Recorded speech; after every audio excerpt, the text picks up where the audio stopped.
Break के बाद फिर सबसे आपका इस्तकबाल करते हैं और अगली खबर का रुख करते हैं।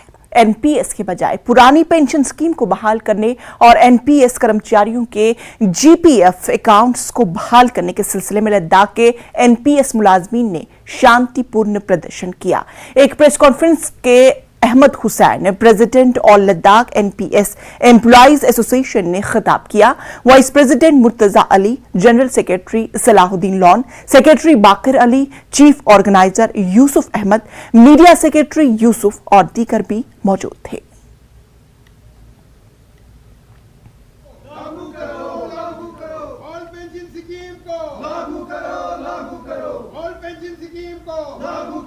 वो हमारे सरकारी मुलाजिमीन जो 2010 के बाद रिक्रूट हुआ है उनके लिए बहुत नुकसान है, उनका फ्यूचर बिल्कुल डार्क है।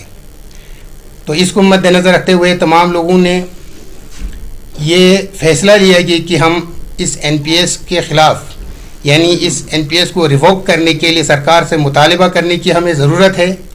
उसके लिए एक कमेटी तश्कील देने की हमें, फ्यूचर बिल्कुल डार्क है।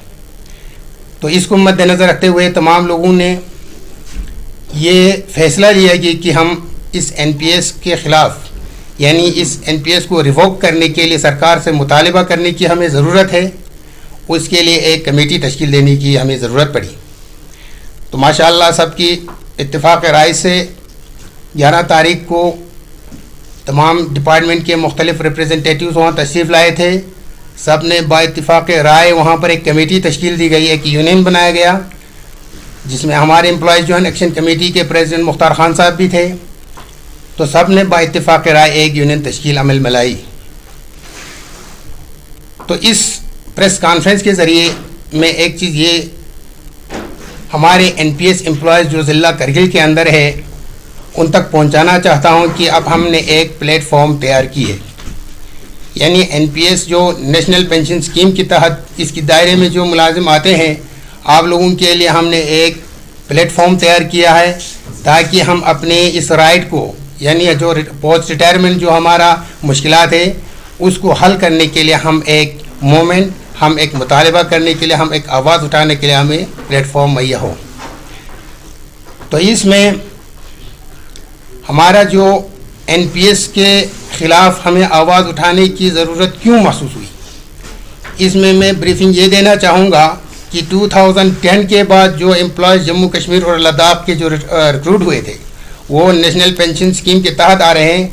आज वो रिटायर हो रहे हैं। कुछ हमारे करगिल से ही 1-2 मुलाजिम रिटायर हो चुके हैं और वो आज के डेट में रिटायर होने के बाद महज 530 रुपये उसको पेंशन मिल रही है। तो इस वक्त हमें जो एनपीएस के दायरे में जो मुलाजिम आते हैं उनको सोचने पर मजबूर हुआ कि वो अपनी पूरी ज़िंदगी, पूरी जवानी जो है इस कौम के खिदमत करने के बाद, इस डिपार्टमेंट की खिदमत करने के बाद जब वो रिटायर हो जाते हैं, सरकार कहते हैं कि अब आप काम करने के काबिल नहीं रहे, आप सरकारी मुलाजिमत से सबकदोश होकर रिटायरमेंट लेकर आप घर में आराम करके बैठ जाइए। तो जब वो आराम करने के लिए घर जाते हैं तो उसको हज़ार किस्म का सोचना पड़ता है, क्योंकि अब उसको मजदूरी के लिए काम ढूंढना पड़ रहा है।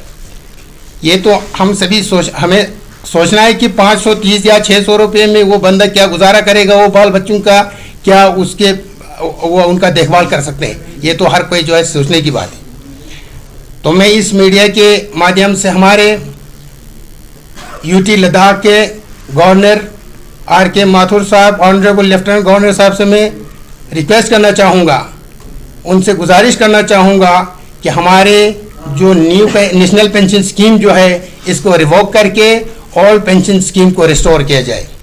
ये हमारी मेन डिमांड होगी, क्योंकि जब तक ऑल पेंशन स्कीम रिस्टोर नहीं होती है, हमारे जो नए जो रिक्रूट हो रहे हैं, हमारे आज भी हमारे मुस्तकबिल में जो बच्चे आ रहे हैं, हमारे एम्प्लॉयज़ जो मुलाजिम आ रहे हैं, उनका भी फ्यूचर डार्क है और प्रेजेंट में जो काम कर रहे हैं सरकारी मुलाजिमीन जो एनपीएस के दायरे में है उनका भी फ्यूचर डार्क में है। तो लिहाजा इन मुतालिबात को उजागर करने के लिए हमने ये एसोसिएशन तैयार किया है और इस एसोसिएशन को all Ladakh NPS employees association के नाम से रखा गया है। तो मैं अपनी ज़िले के तमाम एनपीएस एम्प्लॉयज़ से एक गुजारिश करना चाहूँगा कि अब हम सब मिलकर इस यूनियन को मजबूत करने की ज़रूरत है। हमें इस यूनियन को ताकत की ज़रूरत है ताकि हम सरकार से मुतालबा कर सकें, ताकि हम सरकार से रिक्वेस्ट कर सकें कि हमारे जो रिटायरमेंट के बाद जो हमारी ज़िंदगी जो है वो एक खुश असलूबी से गुजर सके। हमारे बाल बच्चों का जो रिटायरमेंट के बाद वालिदैन घर में जाएंगे तो उनके पास कुछ लेने के लिए कुछ बचे। क्योंकि मैं ये कहना ज़रूरी समझता हूँ कि एनपीएस एम्प्लॉयज़ और हमारे ओपीएस के एम्प्लॉयज़ है, उनमें क्या फ़र्क है। जब कोई ओपीएस रिटायर हो जाते हैं तो घर जाएंगे तो उसके पास जीपी फंड्स का कुछ पैसे उसके पास यकमुश वसूल हो जाता है। उसके अलावा उसको कम्यूटेशन का सुविधा दी गई है, ग्रेजुएटी का सुविधा दी गई है, और उसके साथ साथ उसको जो है मंथली पेंशन से जो है वो उसको रखा गया है। तो लिहाजा जो एनपीएस के अंदर जो मुलाजिम आते हैं, आज जब वो रिटायर हो रहे हैं, ना उनको कोई कम्यूटेशन का सुविधा है, ना उनको कोई जीपी फंड्स का कोई सुविधा है, ना कोई पेंशन उनके पास है। तो लिहाजा मैं आप मीडिया के माध्यम से तमाम एनपीएस एम्प्लॉयज़ को ये बावर कराना चाहता हूँ कि अब हमें उठने की ज़रूरत है। अब हमें ख्वाब गफलत से उठकर अपनी ज़िंदगी जो है वो रिटायरमेंट के बाद हम कैसे गुजारेंगे तो उसके बारे में सोचने की ज़रूरत है। तो इसीलिए हमारा ये प्रेस कॉन्फ्रेंस का जो हमारा मकसद यही था मेन कि एनपीएस को जो है वो ओपीएस में यानी रेस्टोरेशन कर दी जाए। करगिल के एजुकेशन डिपार्टमेंट के सभी इंचार्ज हेडमास्टर्स ने शांतिपूर्ण एहतजाज किया। 2009 से उन्हें प्रमोशन नहीं दिया गया है, जिसको लेकर उन्होंने कौंसल सेक्रेटरीट के सामने प्रदर्शन किया। एलएएचडीसी के चेयरमैन और डीसी करगिल को एक मेमोरेंडम भी इस हवाले से पेश किया गया। हमारा एज हेडमास्टर 2009 से हम लोग काम कर रहे हैं इंचार्ज हेडमास्टर के, और हमारे बहुत सारे लोग जो है वो कंफर्म हुए बगैर रिटायर हो गए हैं, कुछ दुनिया से भी रहलत हो गए हैं। तो आज पूरे जम्मू कश्मीर और लद्दाख में दोनों यूटीज़ में जो है तमाम इंचार्ज हेडमास्टर्स जो है वो प्रोटेस्ट पे हैं, पीसफुल प्रोटेस्ट पे। अब्दुल क़य्यूम वानी साहब के सरबराही में जो है आज कश्मीर में भी कमिश्नर सेक्रेटरी एजुकेशन के पास जा रहे हैं, वहाँ जाके हम मेमोरेंडम सौंप रहे हैं। और हम यहाँ आए जनाब, अभी हम सीसी साहब से भी मिल के आए, सीसी साहब को हमने अपना मेमोरेंडम सौंपा है। और यहाँ फिर हम डायरेक्टर साहब के पास आए थे, बदकिस्मती से डायरेक्टर साहब नहीं थे, लेकिन हमने उनके ओएसडी साहब के पास जो है वो मेमोरेंडम सौंप रहे हैं।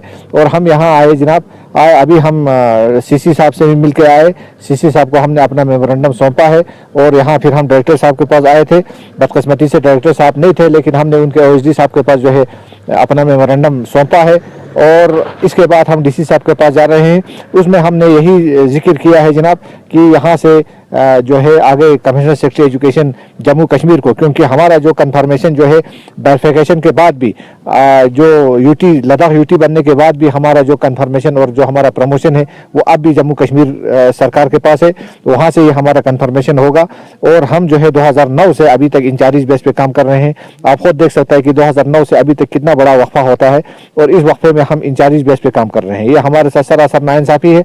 हमने अपना जो एपीआर और अपना जो सर्विस हिस्ट्री वगैरह, विजिलेंस क्लियरेंस, वो सब जो है हमने बार बार जो है कम से कम 3-4 सालों से हम सौंपते आ रहे हैं। वहाँ जाके जो है वो हमारा एपीआर वगैरह वहाँ तैयार भी हो चुका है। और आजकल करते हुए हमें 2 साल से भी 3 साल से भी ज़्यादा अरसा हो गया, हमारा कंफर्मेशन अभी तक नहीं हुआ।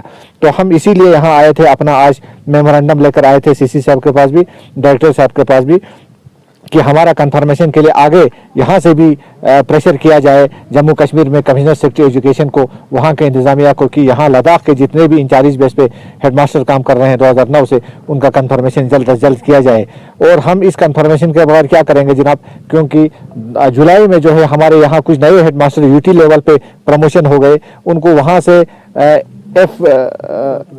FR22 के तहत जो है उनको प्रमोशन दिया गया है, और वहाँ से उनको ऑफसेटिंग बेस पे कंफर्म करके दिया है। और उनका जो है अभी ग्रेड जो है हमने इंचार्ज बेस पे जो है 15 साल काम करने के बाद भी हमारा ग्रेड वो नहीं है, लेकिन उनका जुलाई में प्रमोशन मिलते ही हमसे आगे उनका ग्रेड चला गया है। ये हमारे साथ सरासर नाइंसाफी है।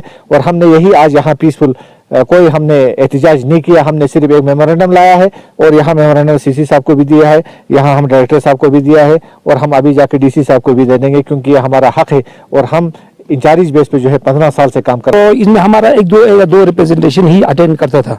तो हमने आज यही सोचा कि हम अपना हेडक्वार्टर पे भी इस चीज़ को हम सबमिट करेंगे अपने मेमोरेंडम को। तो इसी चीज़ को लेकर हम आए हैं। तो जितना जो अभी अब्दुल करीम साहब के सरबराह में जो काम हमारे ऊपर से चल रहा है, तो उनके साथ हम भी आगे भी साथ होंगे। और हम बहुत मशकूर है उनका कि उन्होंने इस इशू को लेकर काफ़ी मतलब अरसे से वो इस काम में लगे हुए हैं। तो उसी काम को हम अप्रिशिएट करते हुए, इस काम को हम सपोर्ट करते हुए हमने अपना एक मेमोरेंडम सबमिट करने के आए। नहीं, हमारे यहाँ पर काफ़ी लोग हैं, क्योंकि हम 2009 से जो कंफर्मेशन नहीं हुआ है, तो 2009 का बेच है, इसके बाद 2013 का बेच है। तो कम से कम 60-65 ऐसे लोग हैं जो ऑन पे ग्रेड पर काम कर रहे हैं पिछले 10-15 साल से ऑन पे ग्रेड पर। और एक स्कूल की एक हेडमास्टर के हिसाब से, स्कूल की एक जरिए उसके हिसाब से काम करना, ये बहुत बड़ी इशू है। क्योंकि आपको पता है पिछले 2-3 साल में कितनी कम आए, और उन सभी काम उनको एक हेडमास्टर कम से कम 3-3, 4-4 स्कूल के काम को निपटाया है। तो अभी रिसेंटली अभी मान लो कि तकरीबन हर स्कूल पे अपना एचओडी बना है। तो उससे पहले तो ऐसा नहीं था ना। तो भी हमने कोई काम नहीं रोका है इस डिपार्टमेंट का। हमने दिन रात करके, उस वक्त इतना टेक्निकल लोग साउंड भी नहीं था।